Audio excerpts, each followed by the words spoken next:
We're joined by Mr. Adrian Scott. Thanks for being with us today. I'm very glad to be here. Thank you. So tell us about what you do. You work over at Wallace, Yes, right? I do. So what do you serve as?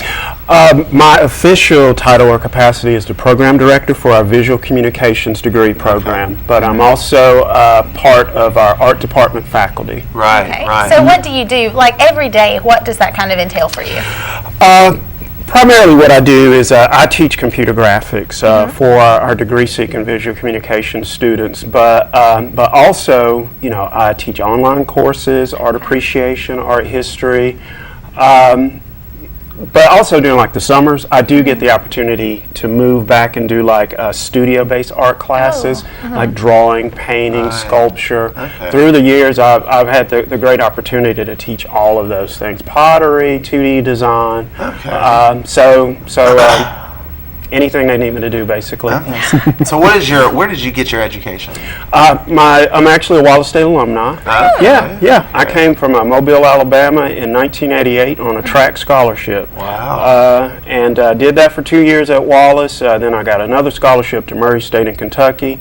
I got my associate's degree at Wallace. At Murray State, I got my bachelor's degree in art education. Right. And then I moseyed on back to Alabama and eventually got my master's degree in art education with an emphasis in art history. Okay. So how did you end up at back at Wallace? You know, you said you're an alumni. Was it like coming home for you to be able to come back to this department? It absolutely was. While I was a student at Wallace, I actually was a student worker in the art department, so got, you know, my firsthand experience with the department and love for it at that point, and just saw that, you know, how wonderful it is to teach art, to help people with art, learning it, and after I went to Kentucky to work on my bachelor's, you know, the department chair at that time, Sandra Heaven, she checked in to see what I was doing, and I told her I was working on my master's, and they got me started on a part-time, full-time basis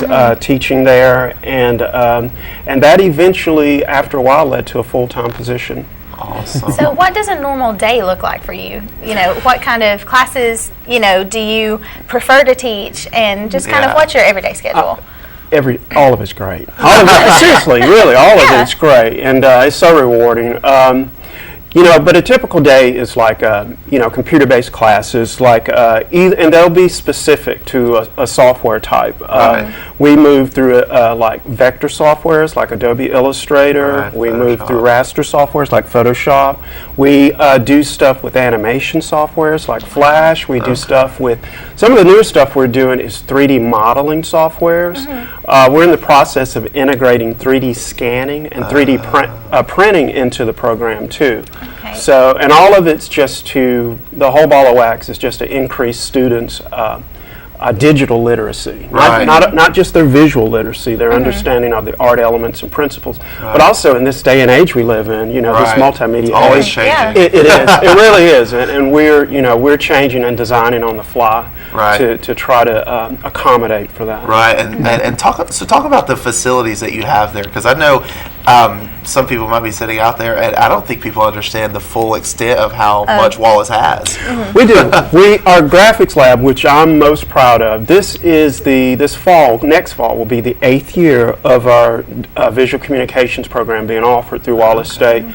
When we first started out, we were sharing a lab with the computer science department. Okay. So, you know, with our new Burrs building, you know, we got our own lab for the first time, and our lab is multi-platform in terms of we use Mac computers, we use Dell touchscreen computers, and we also have somewhat older Windows XP machines too. Okay. And that's what we find that students are going to run into in the workplace. You don't know what OS, what operating know. system Yeah. they're going to use, so we try to train students cross-platform. Everything. Right.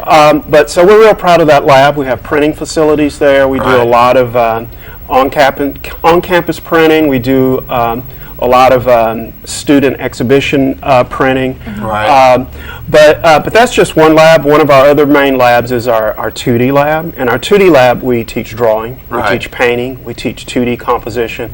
And coming next fall, we'll also in that lab be teaching 3D composition, which is going to be new and exciting. Well, cool. And then our other lab, our last lab, to me, one of our hidden gems is our ceramics lab, and that's where we work primarily with clay. Right. You know, as a sculpting material, and but we also have a, what is it?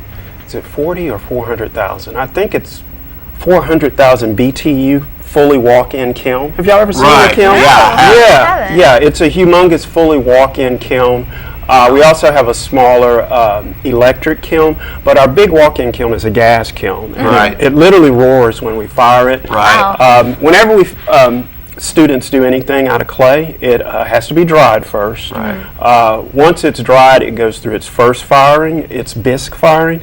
The bisque firing goes up to 1200 degrees, and that vitrifies the clay. It literally melts it. Clay is actually like glass. Right. You know, it just melts that material together. At that point, it's hard enough for it to go to the glaze.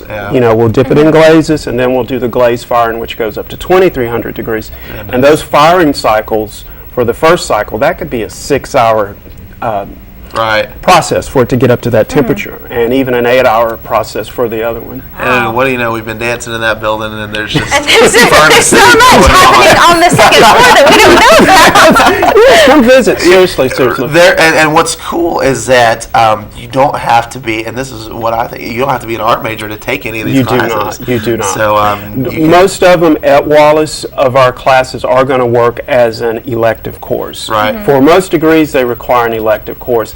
Some of them are specific for transfer courses. You know, for general students at Wallace, they should always check to see if it's a Code A, Code B, or Code C course. The Code C courses will act as an elective on campus, but the Code A and B courses more so are going to be transferable.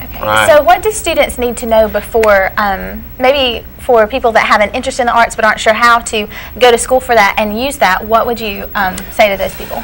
Well, you need a foundation. You first need a foundation, again, going back to visual literacy, and also in this day and age, digital literacy. And with visual literacy, we just mean you need to do foundation exercises, like you guys, you know, in theater and voice. You know, you have to do scales. You have to practice. We have to use paint. We have to look at stuff and draw it. It's the same thing. It's a discipline. You have to sit down and do daily sketches and practice it. And so that's the first thing. You start building that portfolio. You start, you know, getting your skills, and then you start to see maybe what your niche is. You know, what area are you going to specialize in? What type of commercial creative service are you going to try to provide? And you know, after perhaps a 2-year you know, program or education at Wallace, then at that point I think you can make a better decision in terms of where you might want to go first. But to answer your question, foundations. You got to get those foundation level experiences with those elements. Okay, well, hey, fantastic. Well, it's so nice to talk to you, David. Yeah, it's so nice to talk to y'all too. And anybody, I'm sure, is encouraged to go and check out the facilities. Yeah, I want to go take some art classes. do, absolutely do. Well, we will be right back right after this with more of Today on 2, so don't go away.